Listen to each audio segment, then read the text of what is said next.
স্নেহের 2024 সালের নতুন বছরের অষ্টম শ্রেণীর ছাত্রছাত্রী বন্ধুরা, আশা করি তোমার সবাই ভালো আছো। আজ আমরা যে বিষয়টি নিয়ে আলোচনা করব অষ্টম শ্রেণীর থার্ড সামেটিভ অর্থাৎ ফাইনাল পরীক্ষার বাংলার কোশ্চেন পেপার নিয়ে। দেখো সরাসরি স্ক্রিনে কিন্তু অষ্টম শ্রেণীর থার্ড সামেটিভ অর্থাৎ ফাইনাল পরীক্ষার বাংলার কোশ্চেন পেপারটা দেখতে পাচ্ছ। ফুল মার্কস তোমাদের রয়েছে 70 আর সময় তোমাদের রয়েছে 2 ঘন্টা 30 মিনিট। একে দাগে রয়েছে নিচের বিকল্পগুলির মধ্যে সঠিক বিকল্পটিকে বেছে নাও। যে কোনো তিনটি প্রতিটি প্রশ্নের মান 1 করে 1 × 3 = 3। সুভাষচন্দ্রের মধ্যে বন্দিদ্বয় সাধারণত একটা আধ্যাত্মিক দার্শনিক কবি জাতীয়তাবাদী ভাব মানুষের অন্তরে শক্তির সঞ্চার করে। উত্তরে জাতীয়তাবাদী ভাব মানুষের অন্তরে শক্তির সঞ্চার করে। তুমি আমায় ফোন করবে কোনো দিন ভাবতেও পারিনি। বক্তা হলেন রঞ্জন, নান্টুদা, স্বপনদা, ঘোষদা। উত্তরে স্বপনদা। শহরে 110, 144, 150, 158 ধারা আর কারফিউ জারি হয়েছে। উত্তরে 144 ধারা আর কারফিউ জারি হয়েছে। হরিচরণ বন্দ্যোপাধ্যায় শান্তিনিকেতনের কাজে যোগ দিয়েছিলেন 1309, 1301, 1313, 1330 সালে। উত্তরে 1309 সালে। পরে রয়েছে তোর অ্যালবামটা ডাস্টবিনে রাখার যোগ্য। রাজাপ্পাকে এই কথা বলেছে নাগরাজন, কৃষ্ণান, কামাক্ষী না সুন্দর সমেত কৃষ্ণান। সুভার বাবা মা তার বিবাহ দিয়েছিলেন চণ্ডীপুর গ্রামেই, কলকাতায় এনে পার্শ্ববর্তী গ্রামে বরপক্ষের গ্রামে। উত্তরে কলকাতায় এনে। দুই দাগে রয়েছে খুব সংক্ষেপে নিচে যে কোনো তিনটি প্রশ্ন দেওয়া প্রশ্নের মান 1 করে 1 × 3 = 3। সুভাষচন্দ্র বসু প্রেসিডেন্সি কলেজ থেকে বিতাড়িত হয়েছিলেন কেন? ভারত বিদ্বেষী ইংরেজ অধ্যাপক ওটেনকে প্রহারের অভিযোগে সুভাষচন্দ্র বসু প্রেসিডেন্সি কলেজ থেকে বিতাড়িত হয়েছিলেন। ডাস্টবিনের দুই পাশে দুটি প্রাণী দুটির পরিচয় দাও। দুটি প্রাণী বলতে এখানে মাঝি এবং অন্যজন সুতাকলের মজুরকে বোঝানো হয়েছে। সুভার প্রকৃত নাম কি? সুভার প্রকৃত নাম সুভাষিনী। কে সুভাকে সু বলে ডাকত? প্রতাপ সুভাকে সু বলে ডাকত। গঙ্গার পাড়ে গিয়ে কোন দৃশ্য রঞ্জনের চোখে ভেসে উঠল?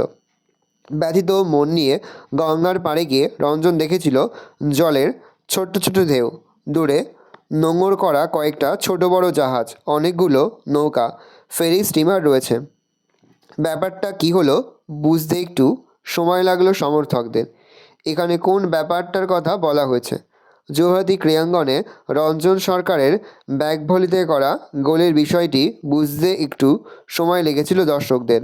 রাজাপ্পা কীভাবে তার অমূল্য ডাক টিকিটগুলি সংগ্রহ করত? রাজাপ্পা অনেক খোঁজ খবর নিয়ে অত্যন্ত কষ্ট স্বীকার করে তার অমূল্য ডাক টিকিটগুলি সংগ্রহ করত। নাগরাজনের অ্যালবামটি তাকে কে উপহার দিয়েছিল? নাগরাজনের অ্যালবামটি তার কাকা উপহার দিয়েছিল।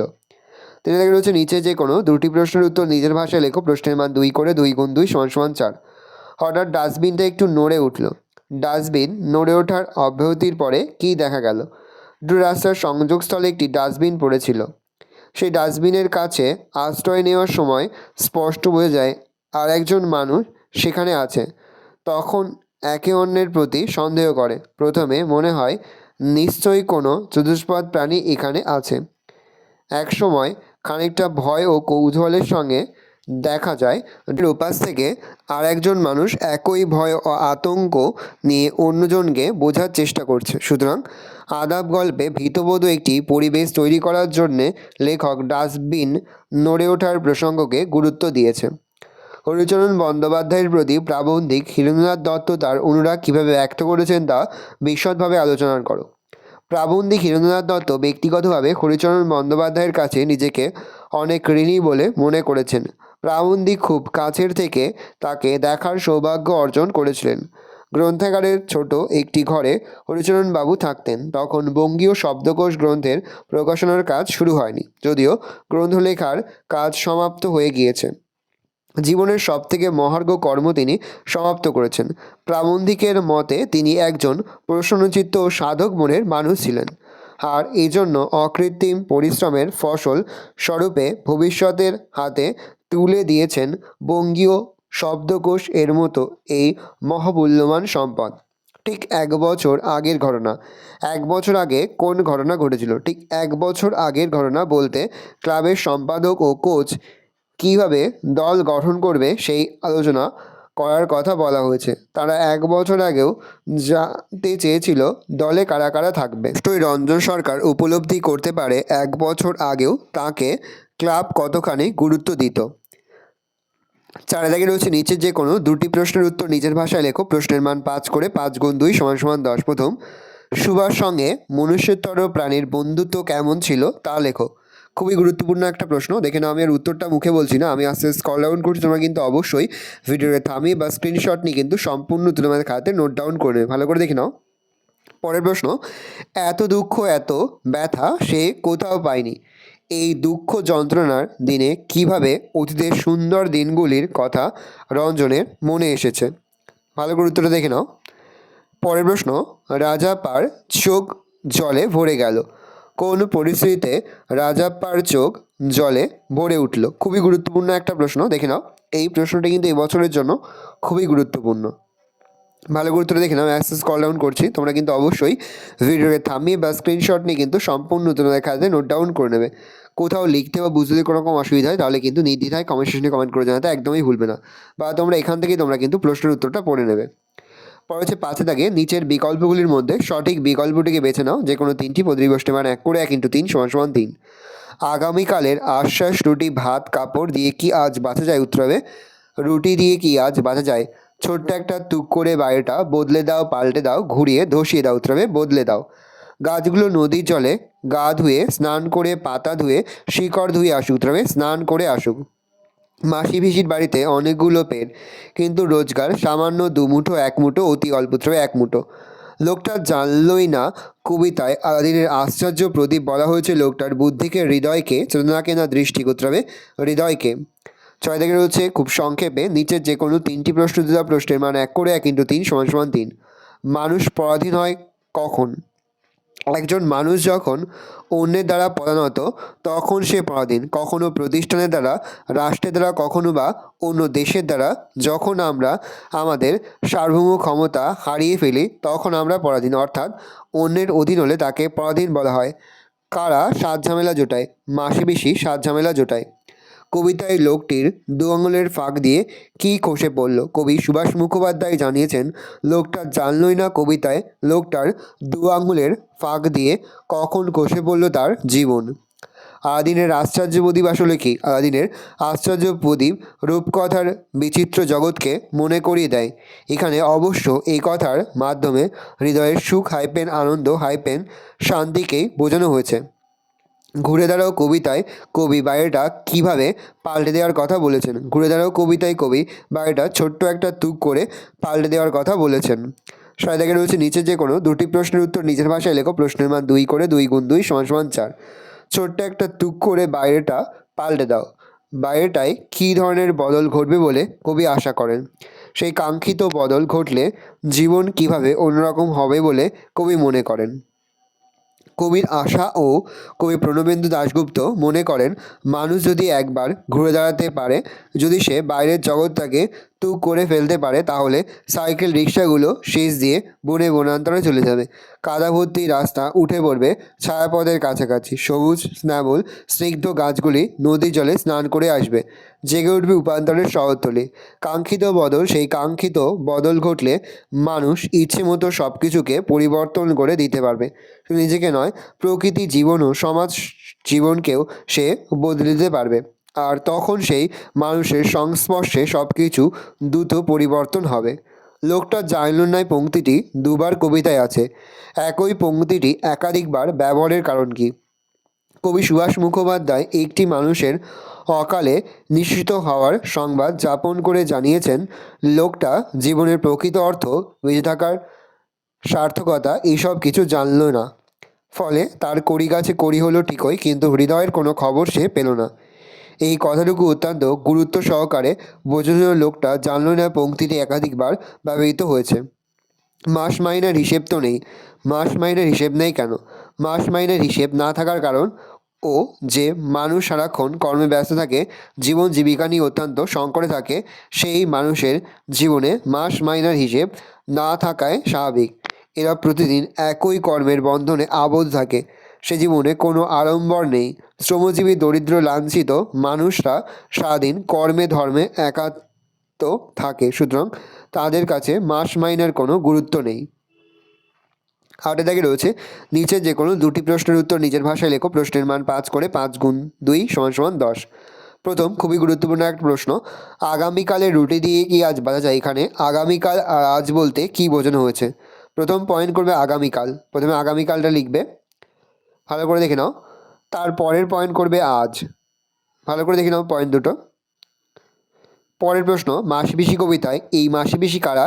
তাদের জীবনের কোন ছবি এই কবিতায় তুমি খুঁজে পাও? মোস্ট ইম্পর্ট্যান্ট কোশ্চেন, খুব ভালো করে তোমরা কিন্তু প্রশ্নের উত্তরটা মুখস্থ করবে, ভালো করে দেখে নাও। পরে রয়েছে 9 দাগে, খুব সংক্ষেপে নিচের প্রশ্নগুলির উত্তর দাও, যে কোনো দুটি, প্রতিটি প্রশ্নের মান 1 করে, 1 × 2 = 2। দুর্গা রান্নার হাঁড়িটা ফেলে দিতে চায়নি কেন? দুর্গা হাঁড়িটা ফেলতে চায়নি কারণ আর একদিন সে বনভোজন করতে চেয়েছিল।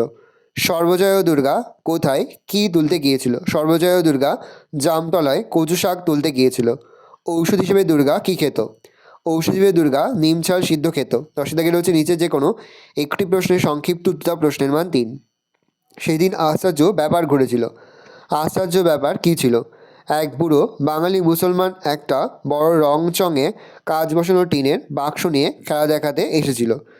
জীবন চৌধুরীদের ওখানে সবাই এক এক পয়সা দিয়ে নলে চোখ লাগিয়ে দেখছিল। দুর্গার কাছে পয়সা ছিল না, সে দাঁড়িয়েছিল। বুড়ো লোকটি তাকে পয়সা ছাড়াই দেখতে বলেছিল। নলে চোখ লাগিয়ে সে যা দেখেছিল তা খুবই আশ্চর্যের। অজয় অপুকে কি মনের কথা বলেছিল। মনের কথা বলে এমন স্বাদই অজয়ের জোটেনি, তাই অপুকে পেয়ে তার মনের কথা খুলে বলল। সে প্রায় 40 টাকা জমিয়েছে। একটু বড় হলে সে এই যাত্রাদল ছেড়ে দেবে, কারণ অধিকারী বড় মারে। সে আশুপালের দলে যোগ দেবে, সেখানে বড় সুখ। রোজ রাত্রে লুচি খেতে দেয়, তা না খেলে 3 আনা পয়সা খোরাকি দেয়।